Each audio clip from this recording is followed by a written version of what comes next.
안녕하십니까, 미래의 새증권입니다. 이 영상은 AI를 기반으로 작성된 ETF 투자 11대 테마에 주목하라 11편 전자상거래에 대한 내용입니다.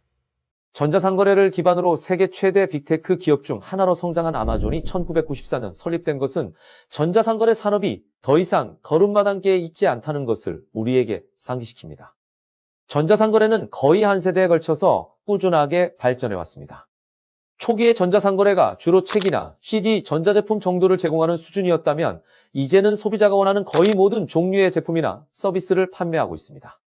특히 특정한 제품군은 전자상거래의 비중이 눈에 띄게 증가했는데요. 예를 들어 컴퓨터나 관련 장비 등의 전자제품 판매액 중 전자상거래를 통해 유통되는 비중은 2005년에 14%에서 현재 50%에 육박하는 상황입니다. 의류거래 또한 빠르게 전자상거래로 이동해 2005년 의류의 전자상거래 판매 비중은 5%에 불과했지만 현재는 25%에 이릅니다. 전자상거래는 젊은 세대에서 특히 일상화되어 있습니다. 1980년에서 2000년 사이에 태어난 밀레니얼 세대와 1965년에서 1980년 사이에 태어난 X세대의 경우 투명성, 편리성, 사전 주문 및 반복 배송 설정이 가능하다는 점 등의 이유로 전자상거래를 선호하고 있습니다. 7,200만 명에 달하는 밀레니얼 세대는 미국의 가장 큰 인구계층일 뿐 아니라 현재 미국 노동력에서 가장 큰 비중을 차지하는 세대입니다. X세대 6,500만 명을 합치면 약 1억 3,700만 명의 전자상거래에 우호적인 인구가 존재하는 셈이죠. 밀레니얼 세대와 X세대는 구매력에 있어서도 여타의 세대에 비해 떨어지지 않습니다. 이 세대의 평균 가계 지출은 약 49,000달러에서 65,000달러 사이입니다. 55세 이상 세대의 평균 지출이 약 4만 달러에서 5만 7천 달러 정도라는 점을 감안하면 상당한 구매력을 가지고 있다고 볼 수 있습니다. 이렇듯 전자상거래 시장은 이미 많이 발전한 시장이지만 최근 또 한 번 성장의 기회를 맞이하고 있습니다. 결정적인 계기는 코로나19 사태입니다. 사람들이 강제로 집안에 머물게 되면서 전자상거래를 통한 쇼핑이 급속도로 증가한 것이죠. 미국의 경우 2020년 2분기 소매 매출의 약 16%가 전자상거래에서 발생했는데 이는 이전 연도 2분기보다 44.5% 증가한 수치입니다. 이런 흐름을 반영해 전자상거래 시장에 대한 낙관적인 전망들이 많아지는 추세인데요. 글로벌 시장 조사 업체인 콜드브루랩은 전 세계 전자상거래 시장이 2020년 4조 2,060억 달러에서 2023년에는 6조 5,420억 달러까지 증가할 것으로 예측하고 있습니다. 중장기적으로 볼 때 미국 전자상거래의 차기 성장 요인은 식료품, 건강 관련 물품, 자동차와 같이 그동안 전자상거래 내 판매 비중이 크지 않았던 부분에서 발생될 가능성이 높아 보입니다. 더불어 만약 이런 일이 발생한다면 그 파급력은 작지 않을 것입니다. 이 세 개 부분은 미국 전체 소매 매출의 44%가량을 차지하고 2020년 상반기에만 1조 2천억 달러의 매출액이 발생한 큰 분야이기 때문입니다. 코로나19 사태 이전에 이 세 개 부분의 소매 매출에서 전자상거래가 차지한 비중은 식료품 2.5%, 건강 관련 물품 7.9%, 자동차 2.9%였습니다. 절대적으로 높은 수치는 아닙니다. 그러나 극적인 변화가 나타나고 있는데 미국 식품산업협회 조사에 따르면 2020년 5월에 식료품 쇼핑객의 49%가 온라인으로 구매했으며 그중 43%는 온라인 구매가 처음이었다고 밝힌 바 있습니다. 전자상거래가 가장 뒤처졌던 분야가 역설적으로 가장 빠르게 성장하는 분야로 탈바꿈하게 되는 셈입니다. 개별 기업들의 실적 및 전략을 들여다보면 이런 변화를 보다 잘 느낄 수 있습니다. 전통적인 소매업의 강자 월마트는 2020년 2분기 실적 발표에서 온라인 매출이 전년 동기 대비 2배 가까이 증가했다고 발표했습니다. 또한 장보기 대행앱 운영업체인 인스타카트와 제휴해 당일 식료품 배달 시장 활성화를 위해 노력할 것임을 천명한 바 있습니다. 자동차의 경우 아직 식료품이나 건강 관련 물품처럼 눈에 띄는 변화가 있지는 않습니다. 하지만 전자상거래 증가의 가능성은 점차 높아지고 있는데요.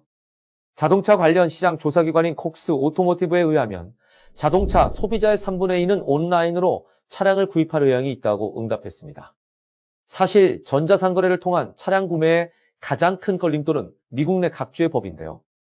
여전히 상당수의 주에서는 자동차 제조업체가 소비자에게 직접 차량을 판매하는 것을 금지하고 있습니다.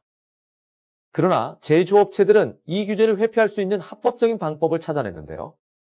예를 들어 테슬라는 소비자에게 자동차 직접 판매가 허용된 애리조나주에서 자동차를 판매한 뒤 소비자가 있는 주로 차량을 배송할 수 있다는 점을 알아낸 것이죠. 전자상거래의 또 다른 성장 요인은 시장에 새로운 고객이 진입하고 있다는 것입니다. 56세부터 74세 사이의 미국 베이비붐 세대, 그리고 75세 이상의 사일런트 세대가 대표적입니다.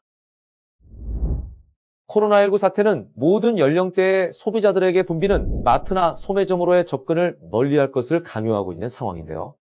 무엇보다 코로나 바이러스에 취약한 베이비부머 및 그 상위 세대들은 이러한 상황을 더욱 심각하게 받아들일 수밖에 없습니다. 연구에 따르면 코로나19 사태 발발 이후 미국 베이비붐 세대와 사일런트 세대들의 약 28%는 전자상거래를 통한 식료품 구매를 늘린 것으로 나타났습니다. 무엇이든 처음이 가장 어려운 법인데요. 일단 전자상거래를 경험한 이들 세대는 코로나 사태가 끝나도 거래를 이어나가게 될 가능성이 높을 수밖에 없을 겁니다. 30억 명이 넘는 인터넷 사용자들을 보유한 개발도상국에서 전자상거래 시장에 진입하는 소비자들이 늘고 있다는 것도 성장 요인으로 꼽을 수 있습니다.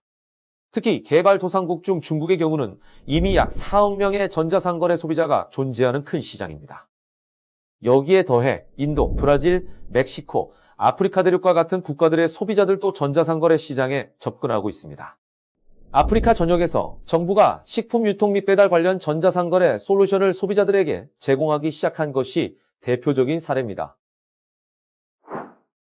4차 산업혁명 또한 전자상거래 시장의 성장 요인으로 꼽힙니다.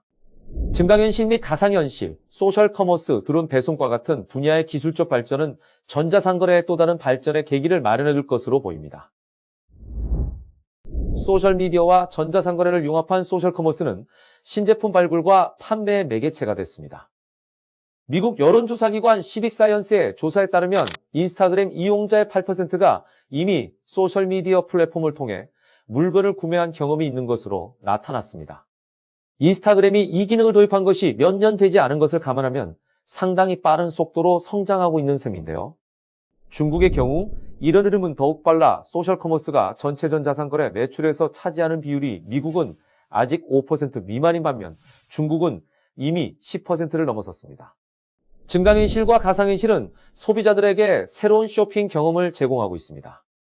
소비자들은 디지털 세상에서 옷을 입어보고 새로운 것일 가구의 배치를 보거나 새 집을 둘러볼 수 있습니다.